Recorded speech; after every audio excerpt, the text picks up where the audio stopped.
Hello and welcome. Today I'm going to be having a look at how to get the Alien Blaster, what the lore behind it is, and what this could potentially mean for future DLC. So starting off with, we'll be at this point that's near the Butterfly and just below Granger Farm. You need to come here, it's an unmarked location, and this will be where you find the Alien Blaster. Upon finding this area, you'll find this destroyed house in the middle of a rad pool. So heading on into here, if we have a look around, we're gonna first find this skeleton over here by a burnt book, as well as a safe door. And in the bathtub we have a toy alien and a hazmat suit.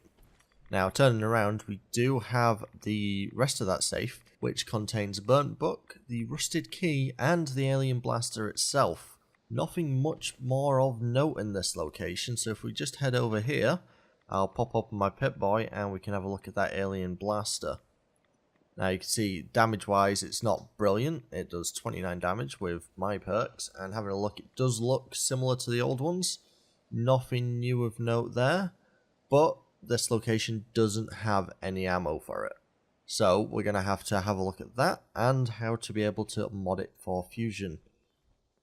So starting with, we'll have to now head over here to the House of Scares, and heading up these stairs on the outside, we'll find where we can actually use the rusted key. Now just before we do have a note here that says that they're on to us. I was fired, I'm leaving town tonight, stay safe, and it's signed by LS. Now we'll learn more about LS as we proceed through this quest line. Just having a look inside here, so we've got a lot of bits and pieces, some random scrap on the walls. We've got quite a few board games, and toy rocket ship there, some diluted Rad-X, another toy alien to the left there, some bits and pieces of tech. And in the back here we do have a wall safe that will have some randomized loot in it.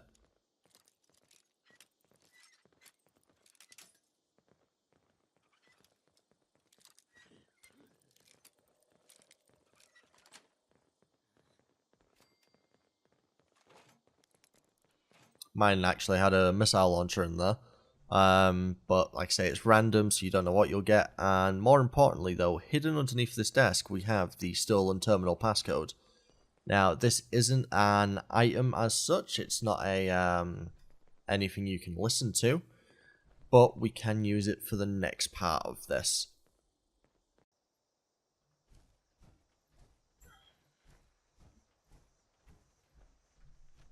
So heading off over to here, where you can kill some ghouls here and there, and this building is quite close to the Feed the Event It's called the Shadow Breeze Apartments.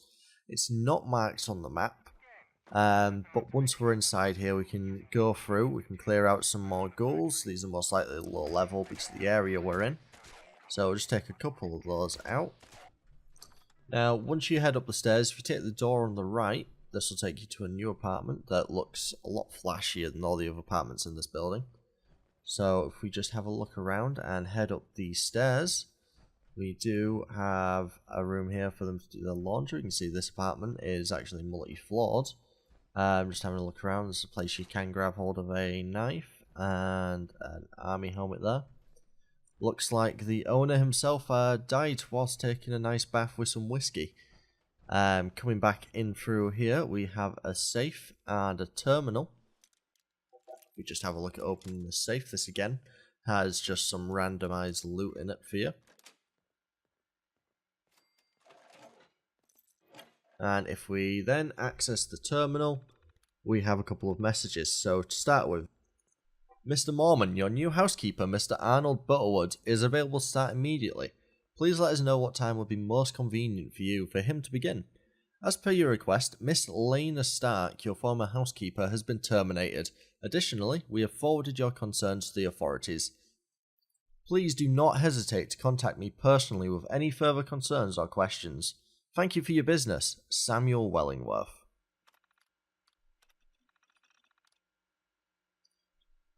Trevor, I'm moving everything to a more secure location. Reset your access code if you lose the holotape. I understand it can seem overly cautious, but we can't take any risks. I think someone has taken an interest in our work.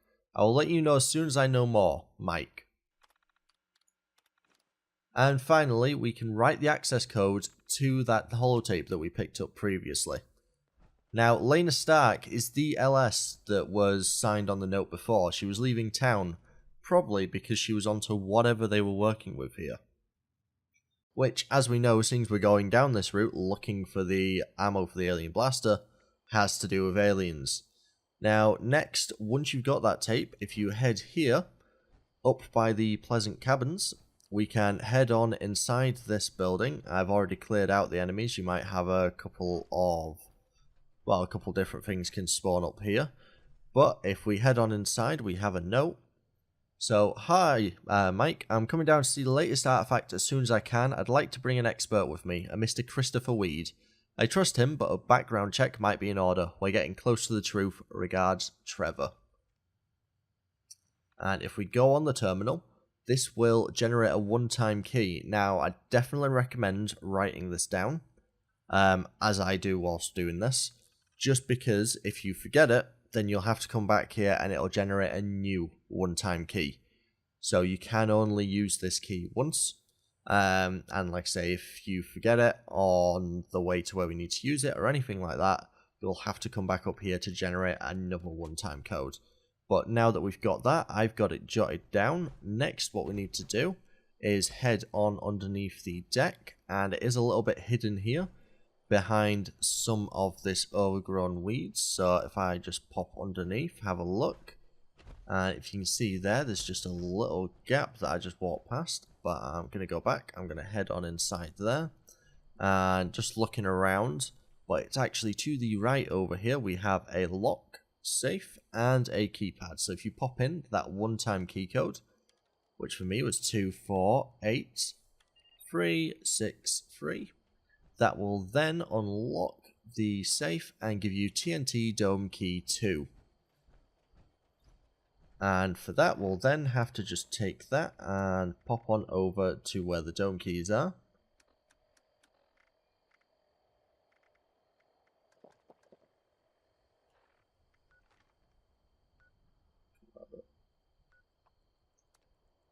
So if you go to Black Mountain Ordnance Works, and then it can get quite confusing here, so I'm just going to leave this bit in as I head to the right one, just because there are so many different domes here. It can get very confusing as to which one to go to. In this area, you're most likely going to fight like level 5 Protectrons, maybe some level 1 Scorched, maybe some Liberators like there is there. It's in the low level area, so you're not going to find anything big and bulky here. See there, I'm still getting attacked or more annoyed by the Liberators. And we do have this building here, so heading in here, this actually does tell you who owns, well, the contract for each of the domes. So if we check, because we have Dome Key 2, it's Green Custom Defense Systems. And as you remember earlier, we did actually read a terminal note from Mr. Green.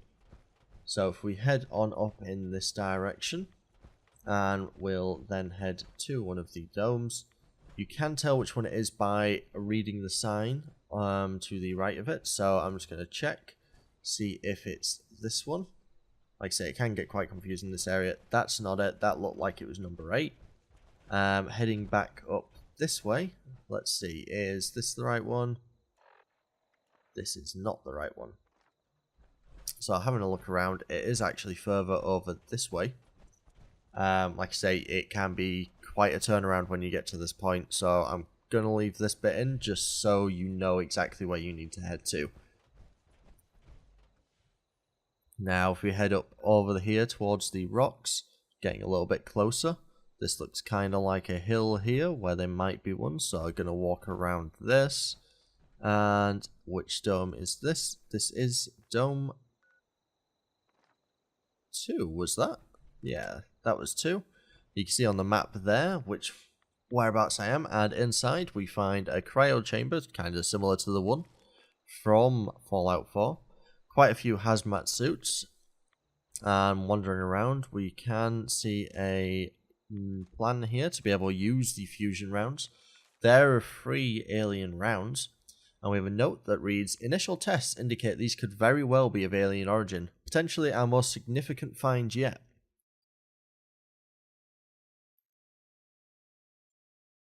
The material inside is complex and highly destructive, so take extra care when handling the supplies. Now you can see we actually have someone that they seem to have been operating on there, but it is a human skeleton, so no worry about that. Just having a look over at this, we can't really see much in there. There's definitely something completely frozen in ice in there. Now that could be an alien. It could be an artifact of some kind. We don't entirely know. Another thing to note though is there isn't much else surrounding this in terms of lore. We do have on a terminal location where we have what could be a lot of the future DLC, which I'm going to do in another video. Some notes about a mysterious signal. Now, if it is like anything like the other Fallouts, like for example Fallout 4, we could be tracking down a mysterious signal just to find these aliens. And at this point in time, we haven't like destroyed the mothership like we did in Fallout 3, so the mothership is still up there. We do have an alien in Fallout 76. We do have an alien. Very rare to see the Flatwood monster, but it is there. I think in about 150 hours of playtime, I've seen it once. Not very common thing to see.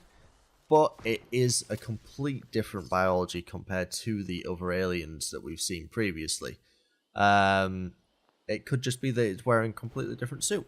Potentially, we don't really get to see what is inside that visor on the Flatwoods monster. But potentially, whatever is in this one, it is using the same weapon as the little green ones we're used to.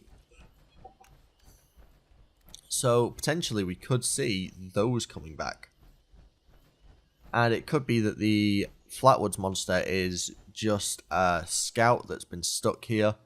And that's why we haven't previously seen any more of his race. We may not see any more of its race. It may just be the little green aliens that we have to deal with going forwards. But I can definitely see this being a DLC.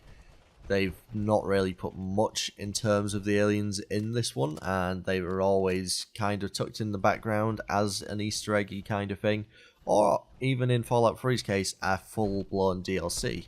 And I would love to see a DLC surrounding the aliens on this, just because the weapon they've given us is kind of pathetic, to be honest. It doesn't really do any damage. It's not like the alien blasters of the old games where you'd be like, yeah, I've got this. I'm going to save it for a dangerous moment. It's going to do a lot of damage. It's nothing like that. It's pretty terrible. In fact, I'm only going to keep it for the fact that I'm a hoarder and like to collect everything. But going forwards, I can see them doing a DLC where the aliens come back, potentially to save this alien, or whatever is frozen in there. All we can see from every angle I could try there was that it's a hunk of ice. But potentially that might not be it. It might be, like, say, something that the aliens come to reclaim. It might be an alien they're coming to rescue. Or it might just be something that D4s and leads us on our way to find the mysterious signal. Well, I'll leave that there for you guys to ponder on. You now know how to get to the alien blaster and how to get the ammo for it. You can server hop to try and get more. There are only 3 rounds in here. But as I said, it's not a very good weapon, so I wouldn't recommend wasting the time server hopping trying to get better ammo for it. If you've enjoyed today's video, don't forget to like and subscribe for future content just like this one.